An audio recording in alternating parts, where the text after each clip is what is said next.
I want to thank the ranchers for coming here today. Thank you for all your hard work to make sure that we're fed here in this country. I also want to thank you for inspiring one of my favorite television shows, Yellowstone. I'd like to introduce something into the record, Mr. Chairman. This is a joint announcement from Arizona Game and Fish Department. Mexican wolf population grows for the 9th consecutive year. The 2024 minimum count represents an 11% increase from the minimum of 257 wolves counted in 2023. Survey results show the population is distributed with a minimum of 162 wolves in New Mexico and 124 in Arizona. Mr. Dobson, thank you for coming here today, sir, and representing Arizona ranches. It's appalling to hear some of the real-life examples you've shared of what it's like to run a ranch in wolf country. I sent a letter last year to the Fish and Wildlife Service to find out more information related to their Mexican wolf efforts in my district because I was hearing stories like yours. They waited 5 months to respond to that letter and seemed to double down on this ever-changing recovery plan goal.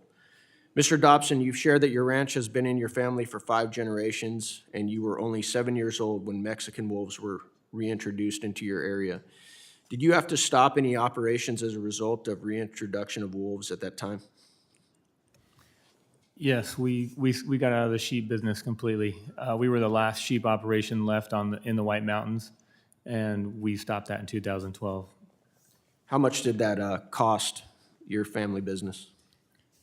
I haven't run the numbers, but it was probably a lot of money over the last 12 years or 13 years, and time value money into the future as well. How has Fish and Wildlife Service response to livestock depredation evolved since they first began reintroducing the wolves? We have, at first it was a relationship of not having any trust. There's a lot more trust there now with the boots on the ground.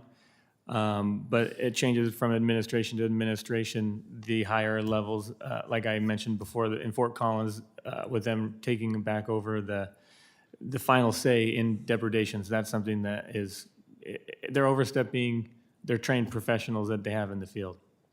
Can you tell us what measures you and your family have had to take to prevent livestock depredation incidents? Yeah, so when we had the sheep, we would do flagery, where we would put a electric fence along the bottom strand of barbed wire with red flags on it.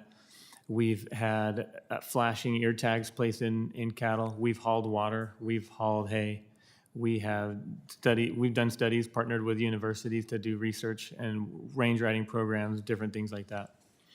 Does Fish and Wildlife Service provide funds or assistance in those prevention efforts, or does that burden fall entirely on you?